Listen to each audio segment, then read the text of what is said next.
तरह cough syrup के नाम पर लोगों को जहर दिया गया है।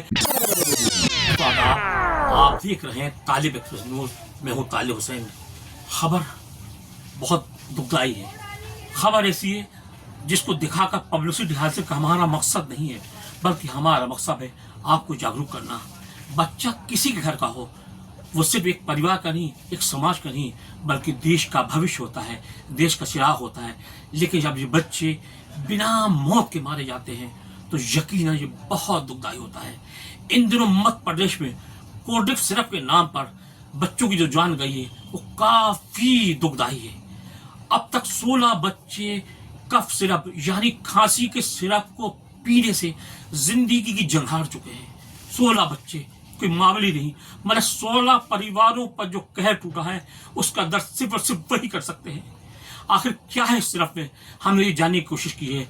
हमारे साथ मानव अधिकार और अपराध नियंत्रण संगठन के अध्यक्ष डॉक्टर अजय कुमार वाधवानी मौजूद हैं। हमने उनसे चर्चा की है कि डॉक्टर साहब से हमने पूछा है क्या है इस सिरप, कफ सिरप में, और लिखने वाले डॉक्टरों को इतनी अकल नहीं थी कि हम क्यों इस सिरप को लोगों के लिए लिखें, क्यों हम बच्चों की जान का खिलवाड़ किए।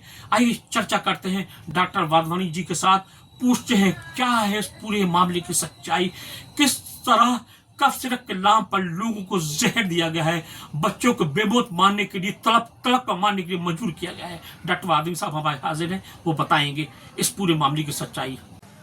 आखिर ये 16 बच्चे क्यों, किस लिए, मैं इस पर आपसे चर्चा।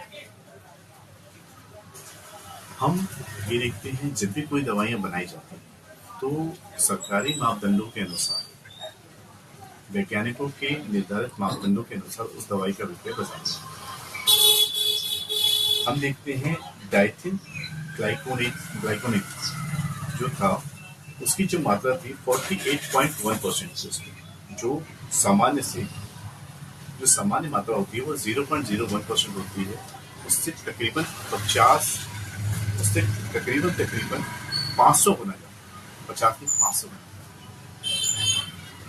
आखिर क्यों, जबकि ये जो दवाई लिखी गई थी ये भी एक अच्छी कंपनी की। मैं आपको बताना चाहता हूँ कि जब कोई भी दवाइयाँ बनाई जाती है, कोई भी सिरप बनाया जाता है, वो 5,000, 25,000, 50,000 ऐसे बैच बनाए जाते हैं।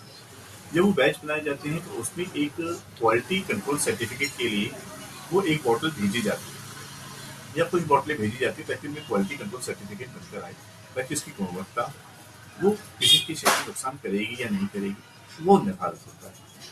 यदि क्वालिटी कंट्रोल सर्टिफिकेट इस पर इश्यू हुआ है और उसके बाद अगर बच्चों की डेथ हुई या बच्चों की मृत्यु हुई तो उसका जिम्मेदार क्वालिटी कंट्रोल जिन्होंने सर्टिफिकेट इशू किया है वो विभाग भी है, वो अधिकारी भी है। नंबर 2, कहीं ना कहीं तो इसमें ये भी हो सकता है कि जो उसके एक्सपायरी है उसके साथ उसकी छेड़छाड़ की गई है, तो ये भी एक बहुत बड़ा जांच का विषय। यदि एक्सपायरी के साथ जांच का छेड़छाड़ की गई हो तो जिसने सप्लाई की है या जिसने सप्लाई का ऑर्डर बनाया है, ये दोनों इसमें दोषी पाए जाते हैं। यदि डॉक्टर सोनी साहब का इसमें कहीं कुछ हाथ हो, जो मुझे नहीं लगता कि है, यदि उनका कोई हाथ हो तो फिर उनको आरोपी बनाकर उनको पेश करना उचित है। नहीं तो यदि उनका कोई हाथ नहीं और आप उनको आरोपी बना रहे हो तो कहीं ना कहीं चिकित्सा जगत में एक डर का माहौल ये बना, और ये डर का माहौल कहीं ना कहीं पर चिकित्सक को अपना काम करने से रोके। तो मैं चाहूंगा जो भी इसमें दोषी हो, इसमें मुख्यतः मुझे quality control department, manufacturing unit, उसके बाद जब इसकी पैकेजिंग होती है तो पैकेजिंग के लिए भी वो सारी चीजें उसमें लिखी जाती है, उसके मापदंड लिखे जाते हैं।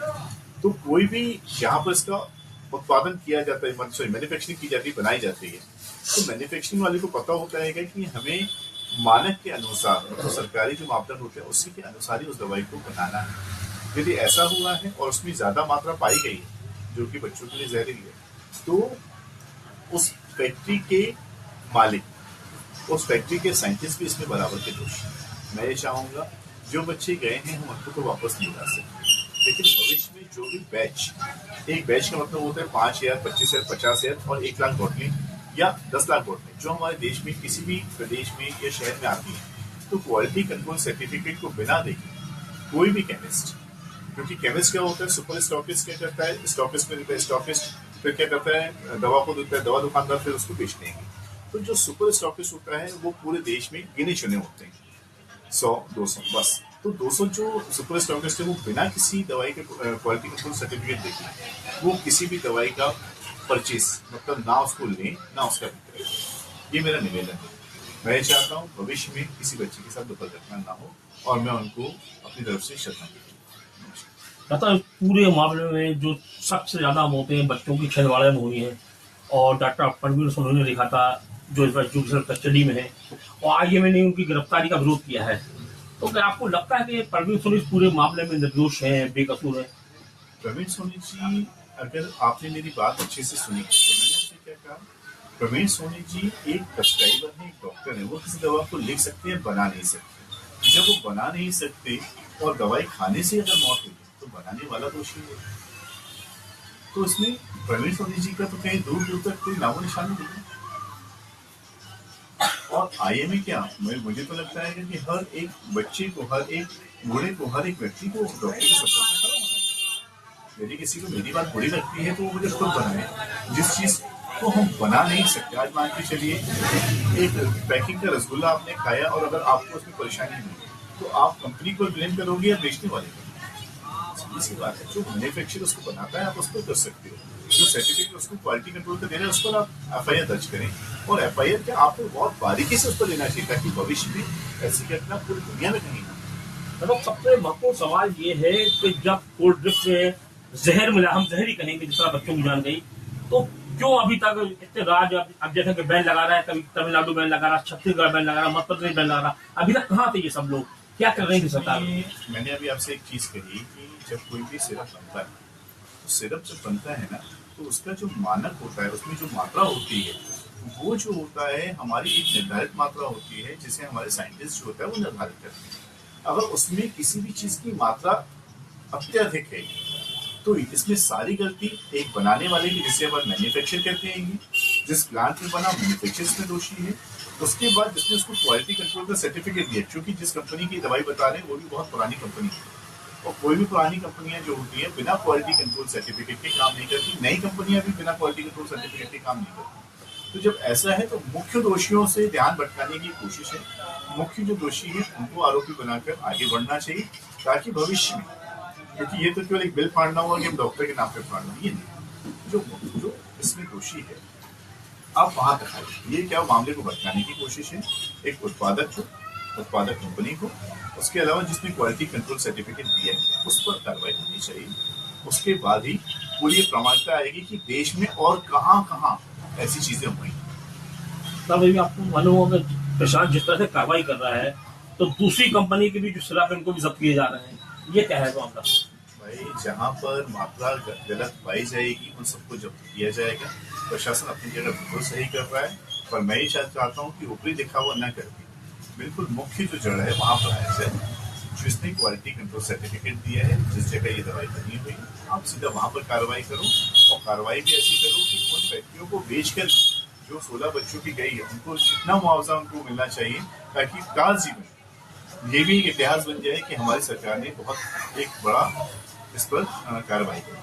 अब छोटे शहरों और गाँव से खबरें आ रही हैं कि डॉक्टर्स सिरप रखना बंद कर दिए, लोग परेशान है सर्दी खांसी में, तो ऐसे में क्या ऑप्शन है? कोई ऑप्शन नहीं भाई। दवाइयाँ जो डॉक्टर को बताई जाती हैं मेडिकल रिप्रेजेंटेटिव्स के द्वारा, जो डॉक्टर्स के चैम्बर में जाके बताया जाता है, चाहे दवाइयाँ होम्योपैथी हो, आयुर्वेदिक हो, एलोपैथिक हो या जिस किसी पैथिक है, भाई जब बताई जाएंगी, अगर यही तो एक इलाज है। अगर हम बच्चों को सिरप नहीं देंगे तो क्या देंगे? इंजेक्शन, क्या गोलियाँ खिलाएंगे? उनकी मात्रा के लिए बने नहीं, केवल सिरप की मात्रा के लिए बना हुआ है। इसलिए जो सही है एक अच्छी कंपनी की, मैंने आपसे फिर मैं बार बार कह रहा हूँ, कभी भी आप दवाई लें इथिकल जिसे कहते हैं, एक अच्छी कंपनी की दवाइयाँ लें।